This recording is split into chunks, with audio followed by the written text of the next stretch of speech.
નમસ્કાર મિત્રો, હું અમી મજમુદાર આપની સમક્ષ રજૂ કરું છું ગરવી ગુજરાત લંડનમાં પ્રસિદ્ધ માલતી જોશી લિખિત વાર્તા બિદા પર આધારિત ભાવાનુવાદ વિદાય. સૌજન્ય હર્ષવર્ધન ત્રિવેદી. ભાવાનુવાદ Rajul Kaushik, Boston, USA. Video સંકલન કૌશિક શાહ. તો ચાલો મિત્રો સાંભળીએ વાર્તા વિદાય. સીમા, સાંજે જમવામાં મારી રાહ ના જોતા. આજે ઓફિસમાં મારી ફેરવેલ પાર્ટી છે. ઓફિસ જવા તૈયાર થતી અનુરાધાએ એની ભાભીને કહ્યું. તમારી ટ્રાન્સફર થઈ છે? સીમાએ પૂછ્યું. ના, હું નોકરી છોડી રહી છું, અનુરાધાએ જવાબ આપ્યો. નણંદ ભાભીની વાતો સાંભળીને છાપું વાંચતો સમીર ચમક્યો. નોકરી છોડે છે? કેમ? હું લગ્ન કરવાની છું, અનુરાધાએ શાંતિથી જવાબ આપ્યો. હે? હવે આ જતી ઉંમરે આ વળી નવી વાત? સમીર એની વાત પૂરી કરે એ પહેલા સીમા અનુરાધાને વાલથી વળગી પડી. શું વાત છે દીદી, આ તો મસ્ત સરપ્રાઈઝ. આ ખબરની કેટલી રાહ જોઈ છે. કોણ છે એ ખુશનસીબ? અનુરાધાએ પર્સમાંથી એક કાર્ડ કાઢીને સીમાને આપ્યું. અરે વાહ, લગ્નનું કાર્ડ પણ તૈયાર છે ને? સમીરે કટાક્ષ કર્યો. કેમ, લગ્નમાં કાર્ડ તો હોય જ ને? સીમાએ જવાબ આપ્યો. કાર્ડમાં અનુરાધા અને પ્રદીપ મહેતાનું નામ વાંચીને ખુશ. દીદી, બીજી તારીખનું જ લગ્ન છે. 2 જ દિવસ બાકી છે અને લગ્નની તૈયારી કેવી રીતે થશે? લગ્ન સાવ સાદાઈથી જ કરવા છે. જતી ઉંમરે લગ્નમાં વળી શી ધામધૂમ? અનુરાધાએ સમીરની સામે જોઈને જવાબ આપ્યો. લગ્ન અને ઉંમરને શું લેવા દેવા? ધામધૂમ તો હોય જ છે ને. સીમા ગજબની ઉત્સાહમાં હતી. થોડીક ધામધૂમ થવાની છે. મારી ઓફિસની મિત્ર પૂનમને તો તું ઓળખે જ છે. રવિવારે સાંજે એના ઘરે સંગીત, મહેંદી અને પછી ડિનર ગોઠવ્યું છે. તું, શમા અને શૌનક આવી જજો. હું સવારથી જ જતી રહીશ. બીજા દિવસે ત્યાંથી જ જઈને મંદિરમાં લગ્ન, પછી સાંજે રિસેપ્શન છે, એમ કહીને અનુરાધાએ વાતનો બંધ વાળ્યો ને પોતાના રૂમમાં ચાલી ગઈ.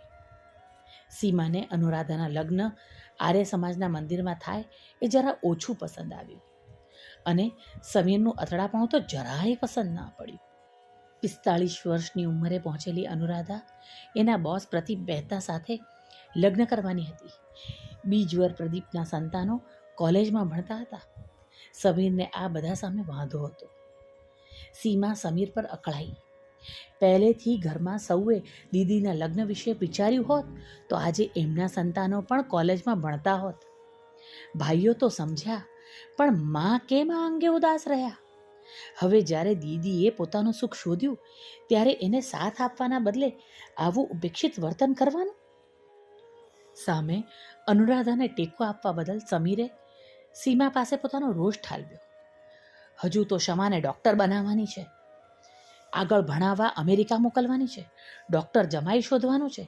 દીકરીના ઉજ્જવળ ભાવિ માટે જોયેલા સપના અનુરાધા લગ્ન કરીને ચાલી જશે તો બધું રોળાઈ જશે. કોણ પૂરા કરશે એ સપના? ક્યાંથી પહોંચી વળાશે? શમાને ભણાવવાનું, ડૉક્ટર બનાવવાનું સપનું દીદીના ભરોસે નહોતું જોયું. તમારાથી પહોંચી વળાય તો ઠીક, નહીં તો શમા BA BCom કરીને જ જે મળશે એ નોકરી કરશે. હા, એક વાત નક્કી કે હું આ ઘરના ચીલા મુજબ મોટી ઉંમર સુધી એને ઘરમાં નહીં બેસાડી રાખું. યોગ્ય સમયે યોગ્ય યુવક શોધીને એના લગ્ન કરાવી દઈશ. સીમાની વાતમાં સત્યની સાથે અનુરાધા માટે લાગણી હતી. મોટો ભાઈ ભણીને અમેરિકા ચાલ્યો ગયો. સમીર ધંધામાં સેટ થાય ત્યાં સુધી અનુરાધાએ ઘર સંભાળ્યું. આ ઘરની નાનામાં નાની ચીજ, ફર્નિચરથી માંડીને ટીવી, ફ્રીજ, દરેક વસ્તુ દીદીએ વસાવી. અત્યાર સુધી સીમાને દીદીની ઉધાર ગૃહસ્થી સંભાળતી હોય એવું જ લાગતું. હવે સંતાનોના ભાવિ માટે દીદી પર નિર્ભર રહેવાનો સમીર વિચારતો હોય તો એમાં એનો નરે સ્વાર્થ જ દેખાયો. છોકરાઓની જરૂરિયાતો માટે દીદી પર ઘણો આધાર રાખ્યો હતો. છોકરાઓને પણ એમની જરૂરિયાત માટે ફિયાને કહેવું પડે એ નહોતું ગમતું. એકવાર તો શૌનકે સીધું જ સીમાને પૂછ્યું કે તમે ફિયાના ભરોસે અમને જન્મ આપ્યો છે કે શું? સીમાની અકળામણનો તો સમીર પાસે કોઈ જવાબ જ નહોતો. સાંજે શમા શૌનક સ્કૂલેથી આવ્યા ને ફિયાના લગ્નના સમાચાર સાંભળીને એકદમ ખુશ ફિયાને વહાલથી વળગી પડ્યા. બીજા દિવસે સવારે બજારમાં કામ નિપટાવવા સીમા આખો દિવસ ઘરની બહાર રહી. સાંજે પાછી આવી ત્યારે શમા અને શૌનકે ફિયાએ એમને પાર્ટીમાં પહેરવા આપેલા નવા કપડાં બતાવ્યા. છોકરાઓનો ઉત્સાહ, ઘરની ચહલ પહલ જોઈને પણ સમીરનો મૂળ ઠેકાણે આવ્યો ન હતો. એ ઊભો થઈને અંદર ચાલ્યો ગયો. અનુરાધા એનો સામાન સમેટવા અંદર ચાલી ગઈ. સીમા સમીરની પરવા કર્યા વગર ઘર શણગારમાં પરોવાઈ ગઈ. શૌનકની મદદથી ઘરની બહાર આસોપાલવનું તોરણ બાંધ્યું. દિવાળીની જેમ ઘરમાં અને ઘરના આંગણે રોશની કરી. ઘર તો આખું ઝગમગ ઝગમગ. અનુરાધા પાસેથી લગ્નની આમંત્રણ પત્રિકા લઈને આજુબાજુ પાડોશમાં એ આપી આવી. બીજા દિવસે સવારે પૂનમ અનુરાધાને લેવા આવવાની હતી. એ આવે ત્યાર પહેલાં અનુરાધાએ પોતાનો સામાન પેક કરીને 2 બેગો બહાર લાવીને મૂકી. 2 બેગનો સામાન જોઈને સમીર તો ભડક્યો. આટલો બધો સામાન? આખું ઘર ખાલી કરવાનો વિચાર છે કે શું? દીદીને 45 વર્ષ થયા સમીર. આટલા સમયમાં 2 બેગ જેટલો તો પોતાનો સામાન હોય જ ને. બાકી દીદી ઈચ્છે તો આખા ઘરનો સામાન લઈ જાય તો પણ એમનો અધિકાર છે. પૂનમ અનુરાધાને લેવા આવી ત્યારે સીમાએ એને આગ્રહ કરીને રોકી.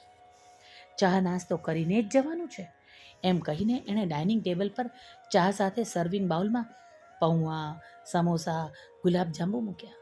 સવારે 5 વાગે ઉઠીને એણે બધું જાતે જ બનાવ્યું. અનુરાધા માટે તો ડાઇનિંગ ટેબલ પર ફૂલોની રંગોળી વચ્ચે ચાંદીની પ્લેટ મૂકીને એમાં નાસ્તો પીરસ્યો. એ જોઈને અનુરાધાનું મન ભરાઈ આવ્યું. શમા, શૌનક અને પૂનમ તો ખુશ ખુશ. ચા નાસ્તા પછી સીમા અનુરાધાને પૂજા રૂમમાં લઈ ગઈ. ઠાકોરજીની સામે બાજટ પર અનુરાધાને બેસાડી. દીદી, આ ઘરમાં આવીને મેં કન્યા વિદાય જોઈ નથી, પણ મારા ઘરમાં મેં જે જોયું છે, જાણ્યું છે, એ કરવાનો હું પ્રયાસ કરીશ એમ કહીને અનુરાધાએ કંકુનો ટીકો કરીને એના ખોળામાં કંકુ ચોખા, નારિયેળ, મેવા મીઠાઈના પેકેટો મૂક્યા. બીજું એક પેકેટ ખોલીને એમાંથી બનારસી સાડી અનુરાધાને માથે ઓઢાડી. દીદી, લગ્નમાં તમારે આ જ સાડી પહેરવાની છે. ત્રીજું બોક્સ ખોલીને એમાંથી સોનાના 2 કડા અનુરાધાને પહેરાવ્યા. અનુરાધા તો સ્તબ્ધ. અરે, એક દિવસ માટે આટલો બધો ખર્ચો? દીદી, આ માજીના કડા છે. એમના આશીર્વાદ સાથે આ ઘરમાંથી તમે વિદાય લેશો. ઘરની લક્ષ્મીને ખાલી ખોળે ઠાલા હાથે વિદાય ન કરાય એટલી તો મને ખબર છે. અને તમારા માટે થોડુંક કંઈક કરી શકું એટલા પૈસા તો મારી પાસે પણ છે. તું મને રોવડાવીને જ રહીશ? થોડી રડી લો દીદી. વિદાય વખતે કન્યા રડે તો એ શુકન કહેવાય. એમ બોલીને સીમા અનુરાધાને વળગીને રડી પડી. માજીના ગયા પછી સૂનો પડેલો પૂજા રૂમ અને અપૂજ ઠાકોરજી મંગળ દ્રશ્યથી સંતુષ્ટ થઈ ગયા.